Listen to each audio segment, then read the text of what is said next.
Hello बच्चों, welcome back to my channel. कैसे हैं आप सब लोग? आप लोग के UP plus C assistant accountant auditor के मॉक टेस्ट स्टार्ट हो गए हैं क्योंकि उसकी एग्जाम डेट आ गई है। तो फिर से प्रैक्टिस सेट आप लोग के लिए बहुत इंपॉर्टेंट है। तो फिर से इसकी प्रैक्टिस सेट की सीरीज जो है, मॉक टेस्ट की सीरीज आपकी शुरू हो गई है। तो जितने भी आएंगे आगे भी प्रैक्टिस सेट या इससे पहले जो मैं करवा चुकी हूँ, तो उन सारी वीडियोस को जरूर देखिए। क्लासेस की वीडियोस को भी रिवाइज करिए बार बार, क्योंकि आपके पास ज्यादा से ज्यादा 1 महीना है। तो उसमें जितना हो सके रिविजन ज्यादा से ज्यादा करिए। उस बीच में टाइम गैप काफी रहा है, तो आप लोग काफी भूल चुके होंगे चीजों को। इसलिए ज्यादा से ज्यादा क्वेश्चंस को प्रैक्टिस करिएगा। और इसमें जितने भी क्वेश्चंस आप लोग सॉल्व कर रहे हैं, जैसे कि 30 क्वेश्चंस की गई सीरीज है, आपके एक प्रैक्टिस, अगर 30 क्वेश्चंस एक मॉक टेस्ट में आपके रहेंगे, तो उसमें आप लोग मुझे कमेंट करके बताइएगा कि कितने क्वेश्चंस आप लोग के सही हो रहे हैं, जिससे कि मुझे ये आइडिया लगे कि कितनी तैयारी आप लोग की है। तो सब लोग कमेंट जरूर करिएगा कि कितने क्वेश्चंस आपके करेक्ट हुए। आई शुरू करते हैं इसमें और फर्स्ट क्वेश्चन लेते हैं। लेकिन इसी तरह की वीडियोस आपको मिलती रहे, इसके लिए चैनल को सब्सक्राइब जरूर कर लीजिएगा और वीडियो को लाइक करिएगा। आई शुरू करते हैं। Find the correct difference between single entry system and double entry system of accounting. लेखांकन की एकल पृष्ठ पद्धति और दोहरी पृष्ठ पद्धति में सही अंतर बताइए। यानी कि जो सिंगल एंट्री सिस्टम होता है और डबल एंट्री सिस्टम है, उनके बीच में क्या मेन अंतर होता है, डिफरेंस होता है, ये क्वेश्चन आपसे पूछ रहा है। क्या मेन डिफरेंस होता है, आइए देखें। Single entry system is complex while double entry system is simple. यानी कि एकल पृष्ठ प्रणाली जो है वो आसान है, जटिल एकल पृष्ठ प्रणाली जो है वो जटिल है, और दोहरी पृष्ठ प्रणाली क्या है, सरल है। दूसरा पॉइंट है, type of recording is incomplete in single entry system while complete in double entry system. यानी कि सिंगल एंट्री सिस्टम में जो रिकॉर्डिंग हम कर रहे होते हैं वो इनकम्प्लीट होती है, और जो डबल एंट्री सिस्टम में कंप्लीट हो जाती है।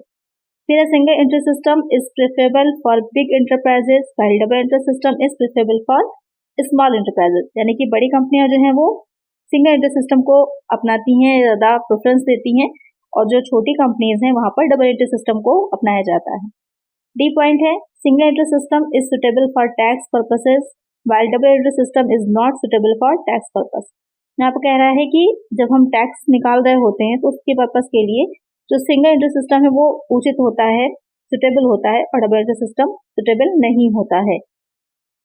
तो यहाँ पर कौन सा आपका मेन डिफरेंस होगा या मेन अंतर होगा, तो यहाँ पर मेन अंतर की अगर हम बात करें तो बी ऑप्शन जो दे रखा है कि एकल पृष्ठ पद्धति में अवलेखन का तरीका अपूर्ण है, सिंगल है। सिंगल एंट्री सिस्टम यानी कि सिर्फ एक पक्ष की एक साइड को ही देखा जा रहा होता है, लेकिन जब डबल एंट्री सिस्टम होता है वहाँ दोनों पक्षों को देखा जाता है, एक क्रेडिट साइड और दूसरा डेबिट साइड। तो दोनों ही पक्षों को, दोनों ही खातों पर, दोनों अकाउंट्स पर इफेक्ट पड़ता है। तो यहाँ पर ये आपका मेजर डिफरेंस होता है। राइट आंसर है ऑप्शन बी।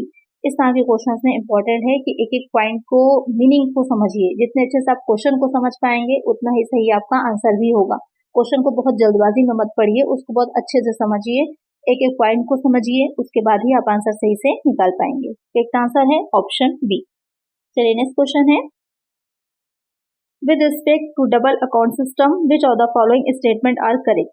दोहरा लेखा प्रणाली के संबंध में निम्नलिखित में से कौन सा कथन सही है। यहाँ पर आपको सिर्फ डबल एंट्री सिस्टम में कौन सा आपका स्टेटमेंट करेक्ट है ये बताना है। तो यहाँ पर 3 स्टेटमेंट है, हो सकता है तीनों करेक्ट हो, कोई एक या कोई 2 हो। तो ऑप्शंस आपको मिक्स करके दे रखे हैं, यहाँ पर आपको देखना होगा। तो पहला पॉइंट इसमें जो दे रखा है वो क्या हो जाएगा, discount and premiums are permanently treated as capital item. छूट और प्रीमियम को स्थायी रूप से पूंजीगत पदों के रूप में माना जाता है। लोन कैपिटल यानी कि debentures, shares and stocks are treated as capital item. ऋण पूंजी, ऋण पत्र, अंशों और स्टॉक को पूंजीगत मदों के रूप में माना जाता है। Interest on loan and debentures और fixed interest are to be charge against revenue account. ऋण और ऋण पत्र पर ब्याज जो है, यानी कि सभी निश्चित ब्याज जो होते हैं, तो उनको राजस्व खाते के खिलाफ या राजस्व खाते पर प्रभार के रूप में माना जाता है, लगाया जाता है। तो यहाँ पर आपको बताना है इसमें से कौन सा पॉइंट जो है वो करेक्ट हो जाएगा।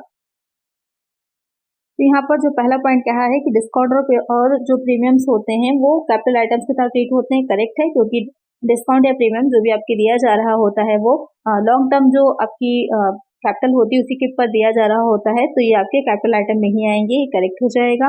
दूसरा पॉइंट जो कह रहा है कि जो ऋण पूंजी और अंशों का स्टॉक को पूंजीगत मदों के रूप में माना जाता है, ये करेक्ट है, कैपिटल आइटम ही होते हैं, और वहीं पर ही आपका डिस्काउंट और प्रीमियम रहता है, तो ये दोनों पॉइंट तो करेक्ट है। थर्ड कह रहा है कि राजस्व खाते के उस पर चार्ज किया जाता है, तो ऐसा नहीं होता है। जो भी इंटरेस्ट लोन होगा या डिबेंचर पर होता है उसको यहाँ पर राजस्व खाते के उस पर नहीं चार्ज किया जाता। तो यहाँ पर फर्स्ट और सेकंड ऑप्शन करेक्ट होगा, only first and second correct हो जाएगा।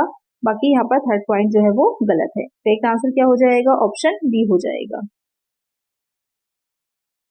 नेक्स्ट क्वेश्चन है, in case of independent branch account maintained by head office is of the nature of. स्वतंत्र शाखा की दशा में प्रधान कार्यालय द्वारा बनाया गया शाखा खाता इस प्रकृति का होता है। पर्सनल अकाउंट व्यक्तिगत खाता, रेल अकाउंट वास्तविक खाता, नॉमिनल अकाउंट नाममात्र का खाता, एडजस्टमेंट नेचर यानी कि समायोजन की प्रकृति का। तो यहाँ पर क्वेश्चन क्या कह रहा है आपसे, यहाँ पर क्वेश्चन कह रहा है कि स्वतंत्र शाखा है यानी कि इंडिपेंडेंट ब्रांच है, तो वहां पर जो ब्रांच अकाउंट हम तैयार करते हैं, जो प्रधान कार्यालय होगा, जो हेड ऑफिस होता है, उसके अकाउंट्स में जो उस इंडिपेंडेंट ब्रांच का हम अकाउंट बनाते हैं तो वो किस नेचर का होता है, तो आपका नॉमिनल नेचर का होता है, नॉमिनल अकाउंट होता है, नाम मात्र के खाते की तरह उसे ट्रीट किया जाता है। एक आंसर क्या हो जाएगा, ऑप्शन सी हो जाएगा। नेक्स्ट क्वेश्चन है, if the head office has sent goods worth rupees 1 lakh to the branch, but the branch has received goods worth only rupees 65,000 by 31st March of the year, the entry to be passed in the books of the branch would be।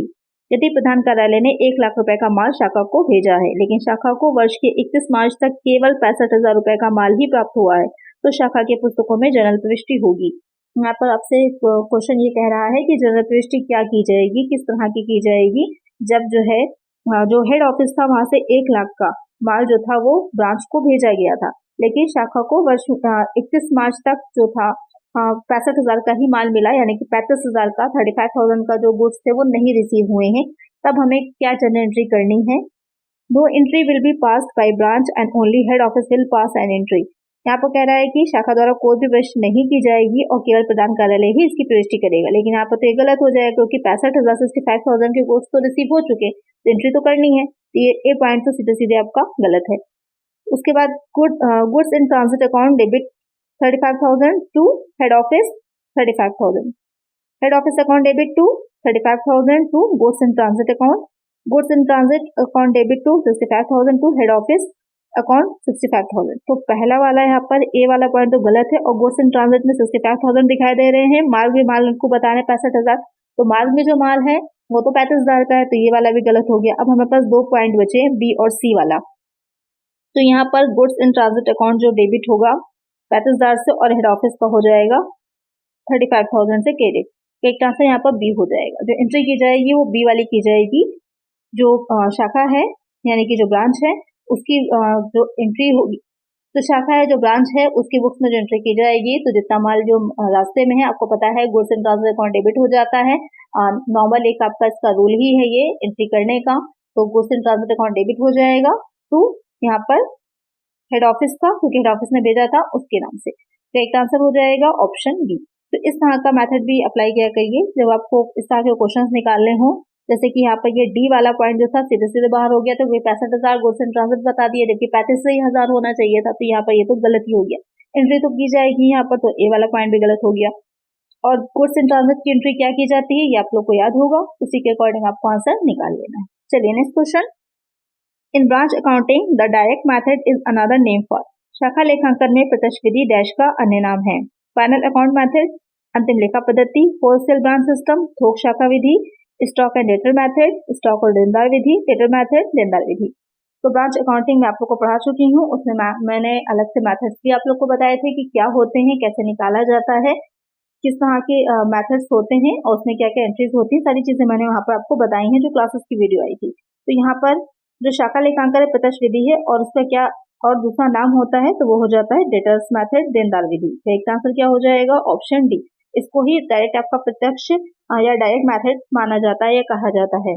इस method में होता क्या है, तो जो debtors method है इसमें क्या रहेगा कि जो हेड ऑफिस होता है, जितनी भी उसकी ब्रांचेस होती हैं उनके लिए एक अलग अलग जो एक सेपरेट है अपना एक ब्रांच अकाउंट बनाता है, सेपरेट यानी सारी शाखाओं का अलग अलग ब्रांच अकाउंट बनाता है जो अपनी मेन बुक्स होती हैं उसमें, जिससे कि वहां पर उसका इजिली लाभ हानि को पता लगाया जा सके। और जो शाखा का खाता होता है वो किस तरह का अकाउंट होता है, वो नॉमिनल अकाउंट की तरह ट्रीट होता है। एक आंसर है ऑप्शन डी। चलिए नेक्स्ट क्वेश्चन है, in departmental account the common expense of rent, rate and taxes will be shared between the departments on the basis of. विभागीय खातों में किराया दर और करों के सामान्य खर्चों को विभागों के बीच साझा किया जाएगा। सेल्स ऑफ ईच डिपार्टमेंट, प्रत्येक विभाग की बिक्री, wages and salaries of each department, प्रत्येक विभाग का वेतन और मजदूरी, floor and occupied by each department, प्रत्येक विभाग की कब्जे वाला तल क्षेत्र, परचेज ऑफ ईच डिपार्टमेंट, प्रत्येक विभाग की खरीद। तो यहाँ पर क्वेश्चन क्या कह रहा है कि जो डिपार्टमेंटल अकाउंट्स तैयार किए जाते हैं, वहाँ पर जो डिपार्टमेंटल अकाउंट्स बनाए जाते हैं, उसमें जो कॉमन एक्सपेंसेस हो रहे होते हैं, जैसे कि किराया है या फिर करों के सामान्य खर्चे हैं, तो उन्हें अलग अलग डिपार्टमेंट में कैसे साझा किया जाता है, कैसे बांटा जाता है। देखिए कुछ एक्सपेंसेस तो ऐसे होते हैं जो अलग अलग डिपार्टमेंट्स से आते हैं, तो वहीं पर ही डायरेक्ट वो चार्ज कर लिए जाते हैं, लेकिन कुछ होते हैं कंबाइंड होते हैं, जैसे कि बिल्डिंग का किराया है, जो एक्सपेंस है वो तो एक साथ ही आ रहा है ना, तो अलग अलग विभागों पर बांटा जाएगा। तो कैसे साझा किया जाता है, कैसे बांटा जाता है, ये क्वेश्चन आपसे पूछ रहा है। तो उसे floor area occupied by each department, जितना एरिया जो डिपार्टमेंट है उसके द्वारा ऑक्यूपाई किया गया है उसके बेसिस पे साझा किया जाता है। तो इसका आंसर हो जाएगा ऑप्शन सी। तो यहाँ पर कुछ इस तरह के भी क्वेश्चन पूछे जा सकते हैं जो कि बहुत इंपॉर्टेंट है, जैसे कि आपका इस तरह का भी क्वेश्चन आ सकता है कि वेजेस जो सैलरी होती है उसको किस बेसिस पे बांटा जाएगा, या जो आपके इनडायरेक्ट एक्सपेंसेस होते हैं उनको किस बेसिस पे बांटा जाएगा। तो इस तरह के क्वेश्चन भी आते हैं। एक आंसर हो जाएगा यहाँ पर ऑप्शन सी। चलिए नेक्स्ट क्वेश्चन है, every year depreciation is charge on dash. प्रत्येक वर्ष मूल्यह्रास पर लगाया जाता है equity, liabilities, fixed asset, current asset. जो डिप्रिसिएशन होता है वो पर ईयर किस पर चार्ज किया जाता है, क्वेश्चन ये पूछ रहा है, आपको पता है उसे किस पर चार्ज करते हैं, फिक्स्ड एसेट पर, स्थायी परिसंपत्तियों पर उसे चार्ज किया जाता है। एक आंसर हो जाएगा ऑप्शन सी। नेक्स्ट है, बैड डेब्ट इज शोन ऑन। बैड डेब्ट को प्रदर्शित किया जाता है, यानी कि जो बैड डेब्ट है, अशोध ऋण होता है, उसे कहाँ पर दिखाया जाता है, debit side of profit and loss account, credit side of profit and loss account, asset side of balance sheet, या फिर liabilities and balance sheet. Question यहाँ पे क्या कह रहा है, बैड डेब्ट को हम कहाँ पर दिखाते हैं, कहाँ पर उसको प्रदर्शित किया जाता है। तो जो बैड डेब्ट है, तो जो बैड डेब्ट होता है उसे हम कहाँ दिखाते हैं, बैड डेब्ट है यहाँ पर एक ऐसा एक्सपेंस हो गया है, या इस तरह से कहिए कि जो आपको ऐसे होगा ही नहीं, अब आपके लिए वहां पर नुकसान है, लॉस हो गया है वो, तो उसे हम debit side of profit and loss account के दिखाते हैं। एक आंसर क्या हो जाएगा, ऑप्शन ए हो जाएगा। नेक्स्ट क्वेश्चन है, outstanding for expenses are recorded in. Other व्यय लिखे जाते हैं ट्रेडिंग अकाउंट, व्यापार खाते में, प्रॉफिट एंड लॉस अकाउंट, लाभानी खाते में, profit and loss appropriation account, लाभानी नियोजन खाते में, profit and loss account and balance sheet, लाभानी खाते और आर्थिक चिट्ठे में। अच्छा क्वेश्चन है, आउटस्टैंडिंग एक्सपेंसेस जो होते हैं वो क्या होते हैं, ये एक्सपेंसेस जो होते हैं वो आपकी करंट लायबिलिटी होते हैं, यानी कि जो चालू दायित्व होते हैं उनकी तरह इसको माना जाता है, या वही होते ही हैं, एक तरह समझ लीजिए। तो यहाँ पर जो क्वेश्चन आपसे कह रहा है कि कहाँ पर दिखाए जाएंगे, तो इस तरह के जो एक्सपेंसेस होते हैं उन्हें प्रॉफिट एंड लॉस अकाउंट और बैलेंस शीट दोनों में ही दिखाया जाता है। एक आंसर क्या हो जाएगा, ऑप्शन डी हो जाएगा। और ये व्यय जो होते हैं वो आपकी करंट जो ईयर चल रहा है उसी से रिलेटेड होते हैं, लेकिन जो अभी जब तक खाते बंद किए जा रहे थे, जब तक जो अकाउंट्स कंप्लीट हो गए थे, तब तक उन्हें नहीं चुकाया गया था, यानी कि पेमेंट कर देना चाहिए था लेकिन पेमेंट नहीं किया गया था, तो उस तरह के व्यय जो होते हैं वो अदर व्यय कहलाते हैं, और उनको प्रॉफिट एंड लॉस अकाउंट और जो बैलेंस शीट हम बना रहे हैं दोनों ही जगह दिखाया जाता है। तो एक आंसर है ऑप्शन डी। नेक्स्ट क्वेश्चन है, for wasting asset like mines, quarries, oil wells, etc, which are the methods of depreciation is advisable। खानों, खदानों, तेगे, कुओं आदि जैसी संपत्तियों को, यानी कि जो 6 संपत्तियां होती हैं, जैसे जैसे उनमें से हम निकालते जाते हैं, जैसे खान है उसमें से कोयले की खान है, अगर कोल माइन है उसमें से कोयला निकालते जाइएगा तो कोयला क्या होगा, क्वांटिटी उसकी कम होती चली जाती, घटता जाता। तेल के कुएं में से तेल निकलता जाएगा तो उसकी क्वांटिटी भी घटती जाएगी, क्योंकि असीमित नहीं है, आपके लिमिटेड ही है, और इनको जो है संभाल के, अब तो बहुत कहा जा रहा है कि जितने भी प्राकृतिक आपके पास संसाधन उपलब्ध हैं, नेचुरल रिसोर्सेज हैं, उनको बहुत ही संभाल के में खर्च करना चाहिए, अपव्यय नहीं करना चाहिए। पानी के लिए भी यही चीज कही जाती है, क्यों, क्योंकि वो धीरे धीरे समाप्त हो रहे हैं, धीरे धीरे खत्म होते जा रहे हैं, तो उनको हमें बहुत ही की जो उपयोगिता है उसको ध्यान में रख करके यूज करना चाहिए। तो ये 6 संपत्तियां होती हैं, वेस्टिंग एसेट्स में आती हैं, तो उन पर जो मूल्य ह्रास लगाया जाता है, डिप्रिसिएशन चार्ज किया जाता है, वो किस विधि से लगाया जाता है। स्ट्रेट लाइन मेथड, सीधी रेखा विधि, एन्युटी मेथड, वार्षिक विधि, डिमिनिशिंग बैलेंस मेथड, ह्रासमान प्रपतन विधि, डिप्लेशन मेथड, कमी विधि। तो किस मेथड से इसको चार्ज किया जाता है, तो इसे लगाया जाता है डिप्लेशन मेथड, यानी कि कमी विधि से। नाम से क्लियर हो रहा है कि जो मूल्यांकन हम उनका करते हैं संपत्तियों का, उसमें जैसे जैसे कमी आती चली जाती है उसी के बेसिस पे इसको हम चार्ज करते हैं। तो एक आंसर क्या हो जाएगा, ऑप्शन डी हो जाएगा। चलिए नेक्स्ट क्वेश्चन लेते हैं।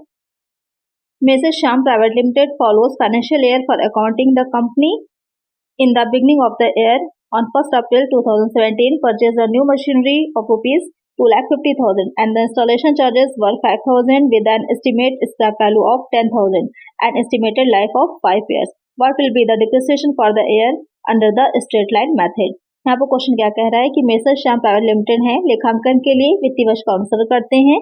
कंपनी ने वर्ष की शुरुआत 1 अप्रैल 2017 को की थी। वहां पर 2,50,000 रुपए की उन्होंने एक मशीनरी परचेज करी थी, यानी कि जो मशीनरी थी जो उन्होंने परचेज करी है, साथ साथ लिखते चलते हैं तो थोड़ा इजी होगा जब इसे हम सॉल्व करेंगे।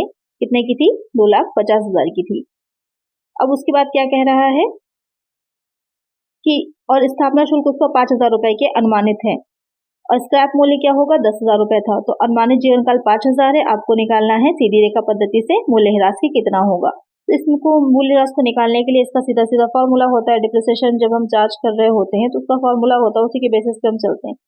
जो एसेट की वैल्यू होती है सबसे पहले वो आ जाती है, कितनी है वैल्यू? 2,50,000 की हो जाएगी। उसमें हम ऐड कर देते हैं इंस्टॉलेशन चार्जेस। इंस्टॉलेशन चार्जेस कितने थे? 5,000 के, उसे ऐड कर दीजिए और उसमें से जो स्क्रैप वैल्यू होती है, निस्तारण व्यय होते हैं, उसको हम घटा देते हैं। वो कितने के हैं? 10,000 के हैं। अब अपॉन में क्या आ जाएगा? अपॉन में आ जाएगा, क्योंकि सीधी रेखा पद्धति से लगाना है तो सीधे सीधे जो उसका लाइफ है, कितने की उसकी लाइफ साइकिल है, उसको हम लिखेंगे कितने वर्ष का है। जो उसकी लाइफ है वो हो जाएगी, एस्टिमेटेड लाइफ हो जाएगी 5 ईयर्स की। तो यहाँ पर अपॉन में 5 आ जाएगा। अब इसमें ऐड कर दीजिए 5,000 को, 2,55,000 हो गया।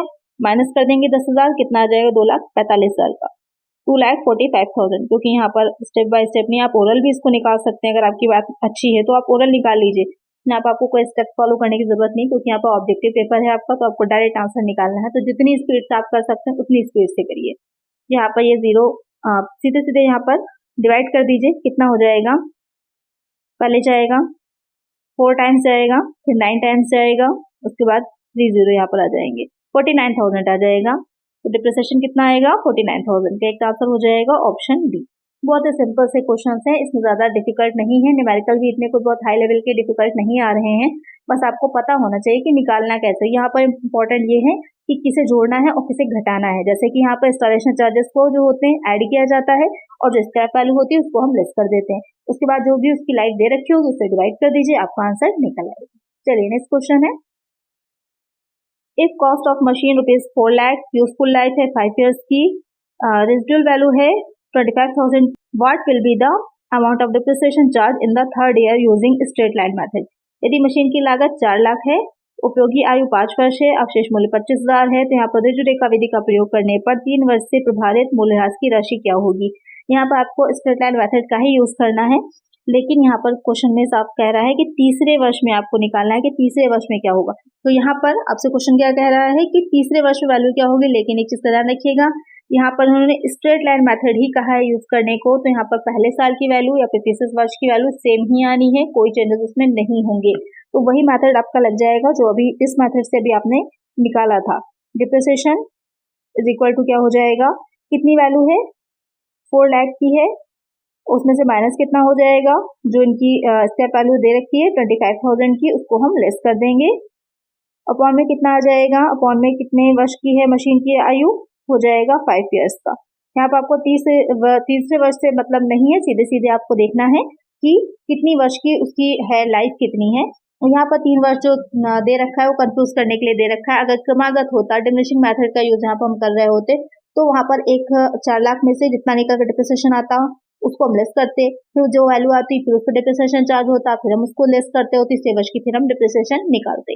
लेकिन यहाँ पर स्ट्रेट लाइन मेथड है, सीधे लेस कर दीजिए, कितना आएगा लेस करने पर? 3,75,000 आ जाएगा। अब 3,75,000 को जब आप डिवाइड करेंगे 5 से तो कितना आ जाएगा? डिवाइड करने पर निकल के आएगा हमारा 75,000, और यही हमारा आंसर हो जाएगा। तो कई बार कंफ्यूज करने के लिए लिख दिया जाता है कुछ पॉइंट्स को, आप वहां पर थोड़ा सा अगर क्लियर नहीं है कॉन्सेप्ट में, रूल्स में, फॉर्मूलाज में, तो वहां पर आप फौरन ही गलत कर देंगे। तो करेक्ट आंसर क्या हो जाएगा? ऑप्शन सी हो जाएगा। चलिए नेक्स्ट क्वेश्चन लेते हैं। Financial accounts are prepared for the transactions happening within a period of time dash. Dash की समयावधि के अंदर होने वाले लेन देन के लिए वित्तीय खाते तैयार किए जाते हैं। 6 मंथ, 3 मंथ, 12 मंथ, 8 मंथ। अब देखिए कुछ क्वेश्चन कितने ईजी होते हैं। अब यहाँ पर क्या कह रहा है कि किस समयावधि के लिए, किस टाइम पीरियड के लिए जो है अकाउंट्स, जो फाइनेंशियल अकाउंट्स हैं वो प्रिपेयर किए जाते हैं। बहुत ही सिंपल सा क्वेश्चन, आपको पता है 12 मंथ या फिर 1 ईयर लिखा होता तो भी करेक्ट होता। 12 मंथ के लिए तैयार किए जाते हैं। 1 वर्ष की अवधि होती, लेखांकन अवधि जो मानी जाती है, तो 1 वर्ष की रहती। करेक्ट आंसर हो जाएगा ऑप्शन सी। चलिए नेक्स्ट क्वेश्चन है,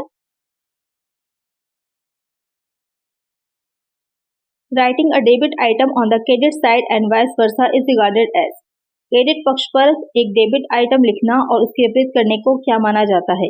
compensating error, error of principle, error of omission या फिर एरर ऑफ कमीशन। तो यहाँ पर क्वेश्चन क्या कह रहा है कि जो डेबिट आइटम करना था, डेबिट साइड पे लिखना था, उसे क्रेडिट पक्ष पे लिख दिया गया है। तो इस तरह की जो या इसके सेम विपरीत हम कर दें, यानी कि क्रेडिट को डेबिट बना दें और डेबिट को क्रेडिट साइड लिख दें। तो वहां पर इस तरह का करना कि जो विपरीत हम जो काम कर रहे हैं तो क्या कहलाता है या किस तरह की वो त्रुटि होती है। यहाँ पर एरर की बात हो रही है। आप लोग को एरर्स मैंने पढ़ाई हैं, कितने टाइप्स की होती हैं, किस तरह की होती हैं। तो यहाँ पर ये किस तरह की त्रुटि हो जाएगी? ये हो जाएगी कंपनसेटिंग एरर हो जाएगा, क्योंकि जो आपको क्रेडिट करना था आपने उसे डेबिट कर दिया, डेबिट साइड पर क्रेडिट कर दिया, तो क्या हो जाएगा? आपस में वो दोनों एक दूसरे से कट जाएंगी। तो ये क्षतिपूरक त्रुटि हो जाएगी। एक तरह से क्या हो जाएगा? यहाँ पर ऑप्शन ए हो जाएगा। जब भी विपरीत हो जाएगा या कहा जाए कि इसके विपरीत कार्य किया गया है, सेम एक जैसी ही गलती दोहराई गई है, तो वो आपस में क्या होता है? एक दूसरे से कट जाती है। तो एक तरह समझ लीजिए कि वो निष्प्रभावी हो जाती है, उसका इफेक्ट नहीं पड़ता है। तो टोटल आपका सेम ही आना, उससे फर्क नहीं पड़ेगा। तो एक आंसर है ऑप्शन ए।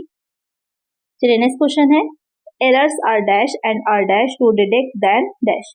डैश त्रुटियां हैं और इनका पता लगाना डैश है डैश की तुलना में। अब यहाँ पर 3 पॉइंट्स दे रखे हैं, आपको यहाँ पर फिलअप करना है कि कौन सा करेक्ट हो जाएगा। तो आपको पता होना चाहिए कि यहाँ पर क्या पूछ रहा है या क्या कह रहा है या किस तरह से उसको निकालना है। फ्रॉड है, डिफिकल्ट मिस्टेक्स हैं, अनइंटेंशनल मिस्टेक्स इजियर फ्रॉड्स हैं, अनइंटेंशनल मिस्टेक्स डिफिकल्ट फ्रॉड्स हैं या फिर फ्रॉड्स इजियर मिस्टेक्स हैं। तो आपको यहाँ पर रखकर देखना पड़ेगा, समझना पड़ेगा कि किस तरह से उसको सॉल्व किया गया है। तो यहाँ पर कहा जाए कि त्रुटियां क्या होती हैं? त्रुटियां या एरर जानबूझ करके नहीं की जाती हैं, अनजाने में हो जाती हैं। तो सबसे पहला पॉइंट अनइंटेंशनल हो जाएगा। तो यहाँ पर ये ए और डी जो होंगे वो बाहर हो गए। अब आपका बी और सी लेकर के चलिए। तो पहले पॉइंट हो जाएगा अनइंटेंशनल मिस्टेक्स या फिर errors are unintentional and are क्या हो जाएगा next? Easier to be detect, यानी कि आसान होता है उनको ढूंढना। यहाँ पर डिफिकल्ट हो रहा है तो डिफिकल्ट नहीं होता, उनको ढूंढना आसान होता है। देन फ्रॉड्स, फ्रॉड्स जो किए जाते हैं, कपट जो होता है पूरी सोची समझी एक प्लानिंग के साथ किए जाते हैं, इसलिए उनको ढूंढना क्या होता है? मुश्किल होता है। लेकिन जो एरर होते हैं उनको ढूंढना इजी होता है। तो यहाँ पर करेक्ट आंसर है ऑप्शन बी। तो इस तरह से तभी आप निकाल पाएंगे जब आप पूरा समझेंगे कि यहाँ पर क्या पूछने की कोशिश कर रहा है या क्या इसकी मीनिंग होती है, एरर क्या है, फ्रॉड क्या है। जब आपको अच्छे से पता होगा तब आप इस तरह के क्वेश्चन निकाल पाएंगे। अब है इस क्वेश्चन में कुछ नहीं, बहुत सिंपल है, लेकिन आपको कॉन्सेप्ट समझ में आना चाहिए, तभी आप इसको सॉल्व कर पाएंगे। करेक्ट आंसर है ऑप्शन बी। चलिए next question, what is error of omission? चूक की त्रुटि क्या है?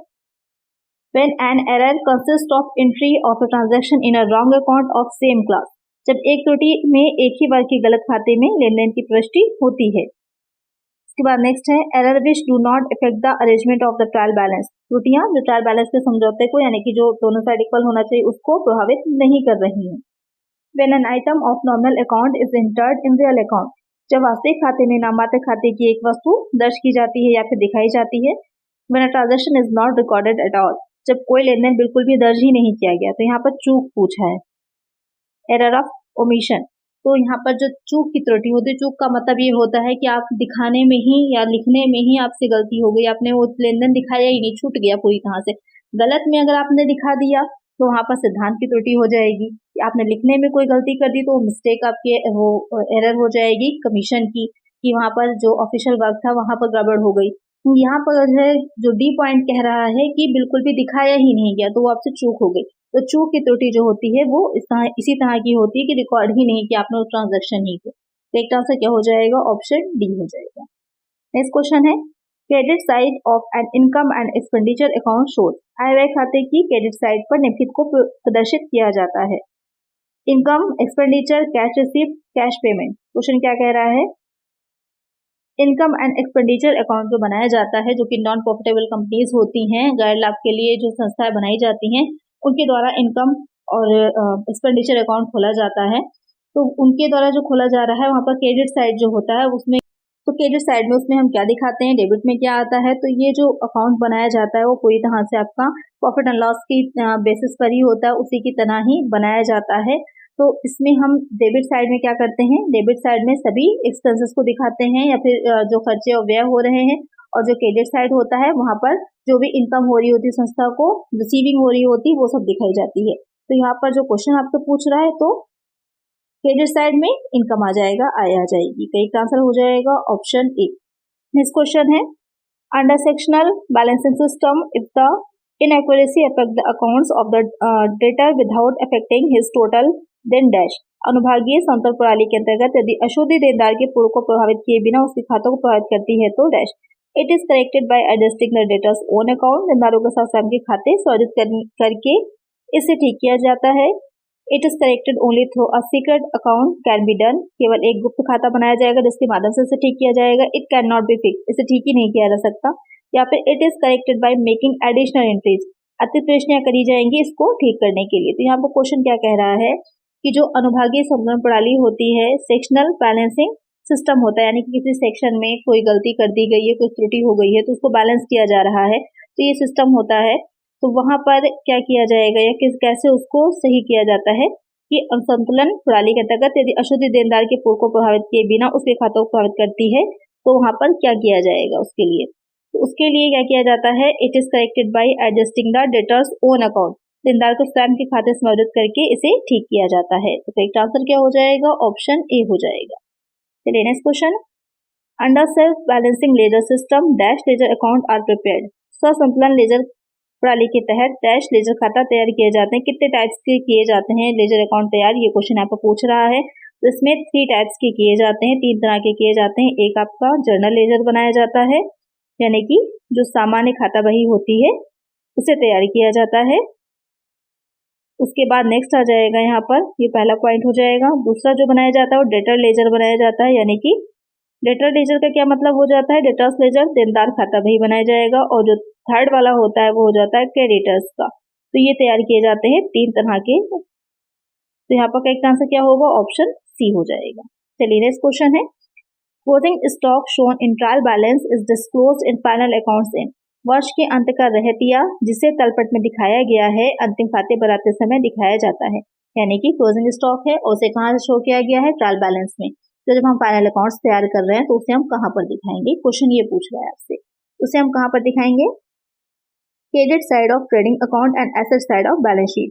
यानी कि ट्रेडिंग अकाउंट के क्रेडिट साइड और बैलेंस शीट के एसेट साइड में. ये उसके बाद only on debit side of trading account, यानी कि ट्रेडिंग अकाउंट के debit side, only on credit side of trading account या only and asset side of balance sheet.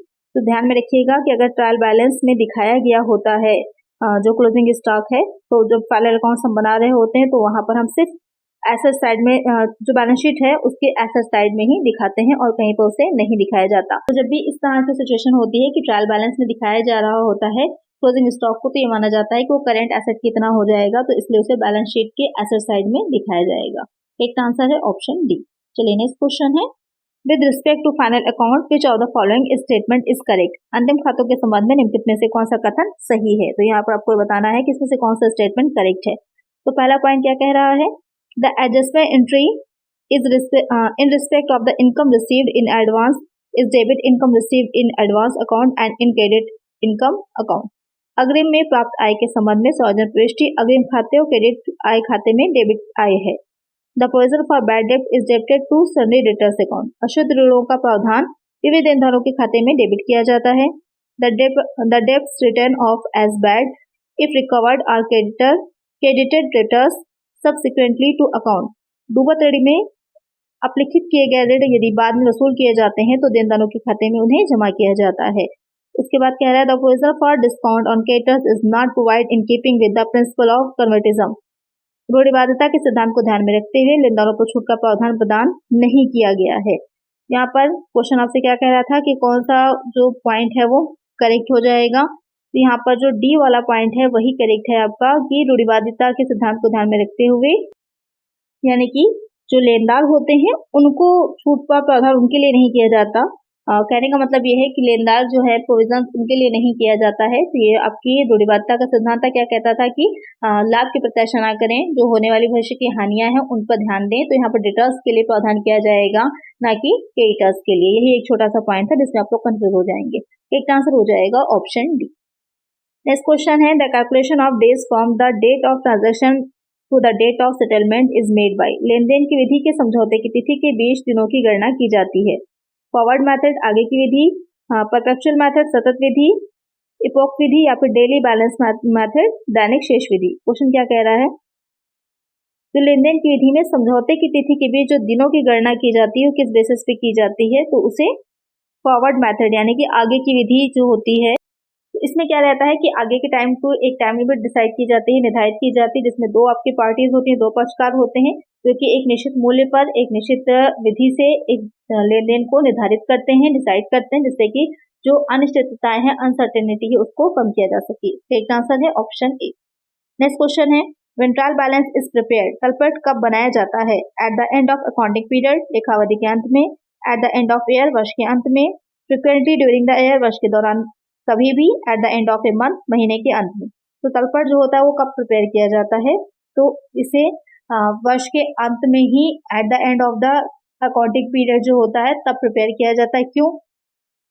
क्योंकि ये जो लेजर आप बनाते हैं, जो अकाउंट आप तैयार कर रहे होते हैं, उनकी बाकी जो होती हैं उन्हीं के बेसिस पर तैयार किया जाता है। तो वो तभी निकलेगी जब आपके सारे अकाउंट कंप्लीट हो जाएंगे, आप उसे बंद कर देंगे अकाउंट को एक तरह से, तभी आप ट्रायल बैलेंस को बना पाएंगे। सबसे पहले हमारा जर्नल बनता है, फिर लेजर आ जाता है, उसके बाद हम अपना ट्रायल बैलेंस बनाते हैं, फिर ट्रेडिंग या मैन्युफैक्चरिंग अकाउंट, उसके बाद हम आगे जो प्रॉफिट एंड लॉस है, फिर बैलेंस शीट है, और बीच में इसमें एंट्री की भी की जाती है, एडजस्टमेंट एंट्रीज भी की जाती हैं। तो मैं आप लोग को पढ़ा चुकी हूँ कि क्या जो है रहता है, उसका सीक्वेंस या सीरीज क्या रहती है, पहले मैं आप लोग को पढ़ा चुकी हूँ। यहाँ पर करेक्ट आंसर है ऑप्शन ए। नेक्स्ट क्वेश्चन है an entry which is recorded in both the sides of 3 columns cash book is known as. प्रविष्टि जो 3 कॉलम रोकड़ पुस्तक के दोनों पक्ष में लिखी जाती है कहलाती है कॉन्ट्रा एंट्री, कॉम्प्लीमेंट्री एंट्री, या फिर अपोजिट एंट्री, या फिर कंपाउंड एंट्री। क्वेश्चन यहाँ पे क्या कह रहा है कि जो कैश बुक हम बनाते हैं 3 कॉलम की, तो वहां पर उसके दोनों साइड में, बोथ साइड में एंट्री की जा रही है, तो वो एंट्री कौन सी एंट्री कहलाती है? तो वो एंट्री कॉन्ट्रा एंट्री कहलाती है। एक आंसर क्या हो जाएगा? ऑप्शन ए हो जाएगा। यानी कि ऐसे प्रविष्टियां जैसे बैंक खाता, बैंक अकाउंट और कैश अकाउंट दोनों ही को प्रभावित करती हैं, दोनों ही इफेक्ट होते हैं, तो आपकी क्या कहलाती है? कॉन्ट्रा एंट्री कहलाती है। एक आंसर हो जाएगा ऑप्शन ए। चलिए नेक्स्ट क्वेश्चन है if a customer send the goods back to the company in which of the following account should they be debited. यदि कोई ग्राहक यदि कंपनी को माल वापस भेज देता है तो बेनिफिट में से किस खाते में डेबिट किया जाएगा? Sales return account, sales account, debtor account, inventory account. बहुत ही सिंपल सा क्वेश्चन है कि अगर कोई ग्राहक है, कस्टमर है, जो कि माल जो था उसको वापस भेज रहा है, यानी कि आपने कुछ ऑनलाइन ऑर्डर किया और आपने उसको वापस से भेज दिया, रिटर्न कर दिया, तो कहाँ जाएगा? सेल्स रिटर्न अकाउंट में जाएगा। तो एक आंसर हो जाएगा ऑप्शन ए। नेक्स्ट क्वेश्चन है which of the following is the first book to record a transaction. किसी लेन देन को रिकॉर्ड करने वाली प्रथम वही है? ट्रायल बैलेंस, तलपट, जर्नल रोजनामा, बैलेंस शीट, आर्थिक चिट्ठा, नन ऑफ दिस, इनमें से कोई नहीं। तो सबसे पहले जो ट्रांजेक्शन रिकॉर्ड किए जाते हैं कहाँ होते हैं? जर्नल में किए जाते हैं, रोजनामा में किए जाते हैं। एक आंसर क्या हो जाएगा यहाँ पर? ऑप्शन बी हो जाएगा कि जो जर्नल बनाया जाता है उसे प्रारंभिक पुस्तक भी कहा जाता है, मूल पुस्तक भी कहा जाता है। ध्यान में रखिएगा कि मूल पुस्तक या प्रारंभिक पुस्तक जो होती है वो जर्नल ही कहलाती है, क्योंकि सबसे पहले जो लेखा रखा जाता है वो जर्नल में ही किया जाता है। उसके बाद फिर हम उससे लेजर बनाते हैं। जर्नल होते हैं और उसकी जो सब्सिडरी बुक्स होती हैं, उसके बाद फिर जो है हम उससे लेजर तैयार करते हैं। तो यहाँ पर करेक्ट आंसर क्या हो जाएगा? ऑप्शन बी हो जाएगा। चलिए नेक्स्ट क्वेश्चन लेते हैं। When the owner of the business withdraws cash goods from business for his personal use, it is termed as। जब व्यापार का मालिक अपने निजी प्रयोग के लिए व्यापार से धन या फिर माल को निकालता है, इसे कहते हैं drawing, capital, cash outflow, depreciation. बहुत ही सिंपल सा क्वेश्चन, आपको पता होगा कि क्या कहा जाता है जब व्यापार का मालिक ही अपने पर्सनल यूज के लिए गुड्स को या फिर जो धन है, मनी है, कैश है, उसको विड्रॉ करता है, तो उसे कहा जाता है ड्राइंग्स, आहरण। एक आंसर क्या हो जाएगा? ऑप्शन ए हो जाएगा। और इस पर ब्याज भी उसको देना पड़ सकता है, इंटरेस्ट भी देना पड़ सकता है, और वो एक बिजनेस के लिए क्या माना जाता है? उसे बिजनेस के लिए प्रॉफिट या गेन की तरह समझा जाता है। एक आंसर क्या हो जाएगा? ऑप्शन ए हो जाएगा। चलिए नेक्स्ट क्वेश्चन है this is a substitute account prepared in the nominal ledger for the accounts of individual customer but with total figures. व्यक्तिगत ग्राहकों के खातों के लिए नाममात्र खाता बही में लेकिन कुल आंकड़ों के साथ तैयार किया गया एक स्थानापन्न खाता है। न्यूट्रल लेजर अकाउंट, तटस्थ खाता बही, टोटल डेटर अकाउंट, कुल देनदार खाता, टोटल क्रेडिटर्स अकाउंट, कुल लेनदार खाता, जर्नल लेजर अकाउंट, सामान्य खाता बही। यहाँ पर क्वेश्चन आपसे क्या कह रहा है कि व्यक्तिगत ग्राहकों के खातों के लिए नाममात्र खाता बही में लेकिन कुल आंकड़ों के साथ जो तैयार किया गया एक स्थानापन्न खाता होता है, यानी कि जो सब्स्टिट्यूट अकाउंट तैयार किया जाता है व्यक्तिगत ग्राहकों के लिए, एक अलग से बनाया जा रहा है, तो उसे क्या कहा जाएगा? तो उसे टोटल डेटर्स अकाउंट कहेंगे, कुल देनदार खाता कहते हैं। एक आंसर क्या हो जाएगा यहाँ पर? ऑप्शन बी हो जाएगा। और इसे किस तरह के से तैयार किया जाता है? तो इसे एक नाममात्र खाता बही में यानी कि एक नॉमिनल जो बनाई जाती है उसमें प्रिपेयर किया जाता है, नॉमिनल लेजर में। तो नेक्स्ट क्वेश्चन है, what is the main purpose of financial accounting? वित्तीय लेखांकन का मुख्य प्रयोजन क्या है? क्या मेन पर्पस है, क्या मेन उद्देश्य है? तो ऑर्गेनाइज फाइनेंशियल इंफॉर्मेशन, वित्तीय सूचना संगठित करना। तो provide useful financial information to outsiders, बाहरी लोगों को उपयोगी वित्तीय सूचना प्रदान करना। To keep track of company expenses, company के खर्चों पर नजर रखना। To minimize company taxes, company के करों को कम से कम रखना। यहाँ पे क्वेश्चन क्या कह रहा है कि मेन ऑब्जेक्टिव आपको सिर्फ एक ही बताना है कि कौन सा सही है। तो यहाँ पर बहुत ही सिंपल सा एक क्वेश्चन है कि क्या मेन पर्पस होता है फाइनेंशियल अकाउंटिंग का, तो आपको पता ही होगा। तो इसका आंसर जल्दी से मुझे कमेंट करिएगा। बहुत ही सिंपल सा क्वेश्चन है ये कि क्या ऑब्जेक्ट होता है फाइनेंशियल अकाउंटिंग का। तो आज की वीडियो में इतना ही। अगर वीडियो अच्छी लगी है तो लाइक जरूर से कर दीजिएगा। इसी तरह के मॉक टेस्ट आपको आगे भी मिलते रहें, इसके लिए चैनल को सब्सक्राइब कर लीजिए और फ्रेंड्स साथ वीडियो को शेयर भी करिएगा। मिलते हैं नेक्स्ट वीडियो में। Thank you.